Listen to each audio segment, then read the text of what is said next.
Hey guys, it's Roderick. I'm here with Fall of the House of X #2.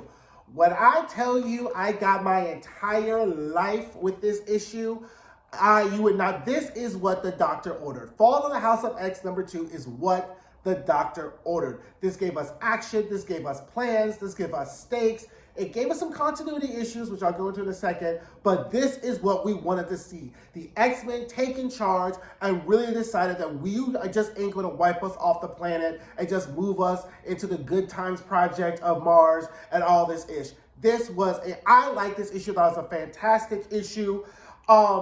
They're still invoking Mother Jean Grey's name without showing her, without telling us where she is, how she's doing, what's going on. March cannot come quick enough for X-Men Forever, but they are still invoking Jean's name, which is just giving us, just breadcrumbing us along until X-Men Forever comes in. So there's some and the MVP status goes to Polaris, goes to Emma, and Lactuna, the Knowing, which we'll get to how in a second. But we had some continuity issues, right? Because Nimrod, as we last saw him, was in Amber, right? But then in X-Men 31, he's free, roaming around, messing up things, which of course we know happens before this issue, because at the end of the issue, Sync goes tell Polaris her plans and go. And then Krakoa, how did that happen?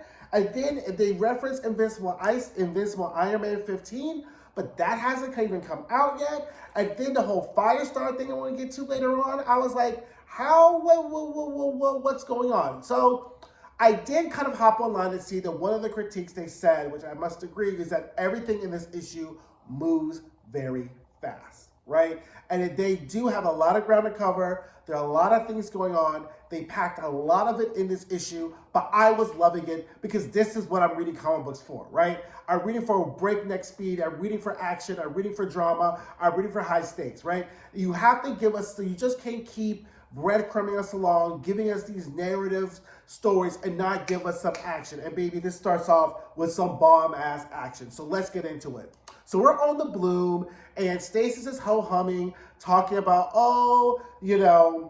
Fei Long has left because he's left to go defeat Iron Man. See Invincible Iron Man 15, I guess. I haven't read it because it hasn't come out yet. And now the mutants have hurled some space junk at them, but we have deflector rays and it'll be okay. Put it on, and then MODOK, who of course is helping them, says, well, I don't know if the deflector rays are really going to be that good against what I think this is. He's like, let's put it on the screen. And girl, you get this whole picture of Polaris serving cunt in her Magneto Green S inspired with dragging Nowhere behind with them. And we all know what's inside Nowhere too. So they're like, oh shit. So then literally she hurls Nowhere at the Bloom. And then, baby, it's on right there, right? She makes contacts, and then Stasis realizes that the mutant have launched their first salvo, okay? So Polaris exits the thing, and they're like, oh, we'll use our Blightswell bullets. She's like, okay, you do that. I'll see your Blightswell bullets, and I raise you to me, my brood, okay? And so then they unleash the brood, and they're like, oh, Buck, we need to switch back to regular bullets again. And if they switch back to regular bullets, then Polaris can then switch around them and start killing them off. So it's just a massacre. And she's like, tell me where Stasis is. I want to kill him.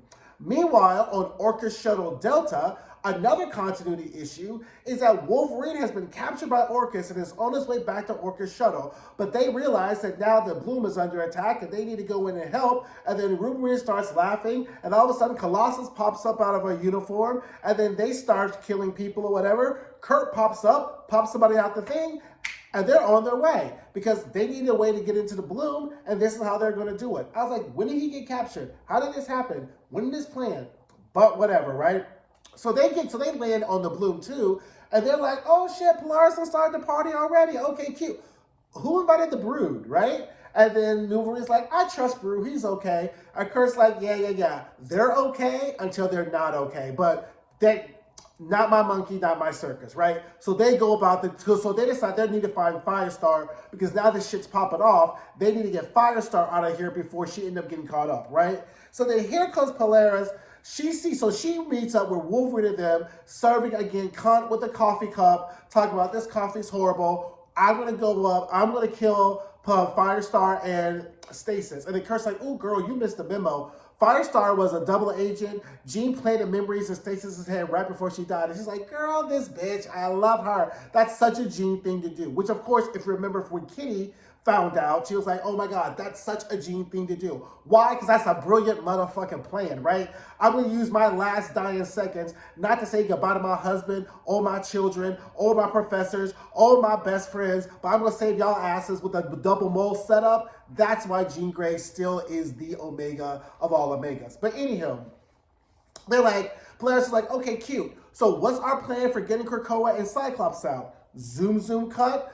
MVP again, Emma, with her international telepathic PBS special, is again serving cunt, dog walking, literally Orca soldiers through what looks like Times Square, right? And she gonna give us the rundown. On this station, Kitty is in Paris looking for Cyclops. In this station, Juggernaut is going after Krakoa. Oh, and by the way, Gambit and Rogue are on the way to grab Juggernaut and Krakoa, right? So while Gambit and Rogue are on their way, they're like, "Ooh, girl, this is just popping off. This is wild. We may need to pick up Destiny's special present." She's like, "Ooh, that's a good idea. Hey, Emma, we gonna hop out this and send this back on to you, and you go pick up Juggernaut and Krakoa." Emma's like, "Who? There's no change in plans here." They're like, trust us, it's okay, right? So then Sync's like, "You know what? So here comes Sync, who's like, well, you know what? If Rogue says this is important, don't worry, I got it." He shows up using Iceman's powers because, you know what? This would have been a great time for Iceman to show up and be like, "Hey guys, I'm not really dead," but we all know that Iceman really is dead, and that's what's really happening, right? So now we get the Rogue and Gambit's plan. They show up at the old Xavier School for the Gifted. And who is this? What they're doing? Ta-da! They're pulling out Manifold. Right? So if you recall, back in Rogue and Gambit, issue number 2, Destiny tells Rogue, "You need to hide and protect Manifold at all costs. Mutant kind will not survive if he dies," right? And we also reckon, and in that same issue, Moira says that they have to find Manifold, right? That humanity will lose if Manifold lives. So she hides him in a stasis pod in an X place that is located in the old school. So they wake him up and they're like, "Hey, what's happening? Just let you know, you've been kind of under, in suspended animation." And as Rogue is like trying to explain, he goes the fuck off. Was like, "How the fuck can you do this?" or whatever. And then we get this cracked face of Rogue, and child, it's Lactuna, and she's appearing to him in a dream. He's like, "Look, they did the best they could, right? Like they were following the instructions of a lesser bootleg version of people like us who really know how the universe works. But trust and believe, they were on the right side. You know I got your back. You know I never lied to you. So don't be too salty with them. They were doing the best. Mutant kind needs you. I'll keep my good eye on you. We're good," right? So then he wakes up and she's like, "Are you listening to me?" He's like, yeah. And then they're like, "Oh, I hear rockets. Uh-oh, here comes the Sentinel," because of course the Sentinels are coming. And so that Manifold takes Rogue and Gambit onto wherever. Why is Manifold important? Let's take a pause here. So, as we currently know, we have 250,000 mutants trapped in a white hot room that is currently bleeding out, where the Phoenix Force itself is dying, where Jean Grey, of course, is dying, because bitch-ass Mother Righteous decided that she's going to use the Phoenix Force and the Omega of all mutants to try to ascend to Dominion status, only to realize that, bitch, that was all part of the plan, and your ass was never going to be Dominion status. So now, Manifold, with this circuit, using Lactuna to know her, because if you remember if you read X-Men Red, or where I fell in love with her was Planet X, when she helped Magneto, Jean Grey, and Exodus move an entire island through a portal because she knew the exact spot of where everything was. So now they're going to probably create a circuit using Manifold and Lactuna to go and get the other mutants from the white hot room. If not the other mutants, they probably would do a redo of that same circuit and bring the island right on back to Earth and pull that island from the white hot room back to Earth anyway. So that is why Manifold is super important, right? And this is what I refer to in my Dead X-Men video as Plan X, because that's how you mean. All of this is for naught if you can't get those 250,000 mutants back from the white hot room, right?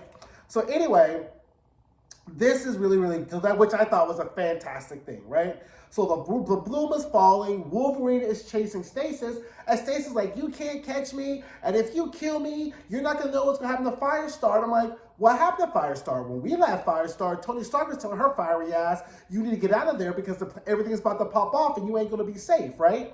So where is Firestar? How do they catch Firestar? What's happening? Who knows, right? Excuse me. So now, at that point, Stasis jumps in the escape pod. Wolverine's pissed. He's like, okay, we need eyes on Stasis. They're like, Emma and Polaris is like, we'll get to Stasis in a second. The bloom falls in the southern hemisphere, right? Now we get to our last scene. Cyclops is about to be executed, right? So he's about to be executed in Paris. Omega Sentinel is there, and she's like, you don't look super scared. And he's like, I know, because there's a very special woman who would not let you kill me. And I was like, yes, but I don't know, girl, because she's dying in a white hot room, right? So I was like, what's the Weezer gonna do? Here we go with Dr. Gregor using a small EMP to short out Omega Sentinel and to tell Scott, look, I was thinking about a little conversation about what's going to happen and whose sides on who and really who's zooming who here with this whole Orca situation. And you may really be up to something because have you heard of Sentinel City? Sentinel City, and then our issue ends, right?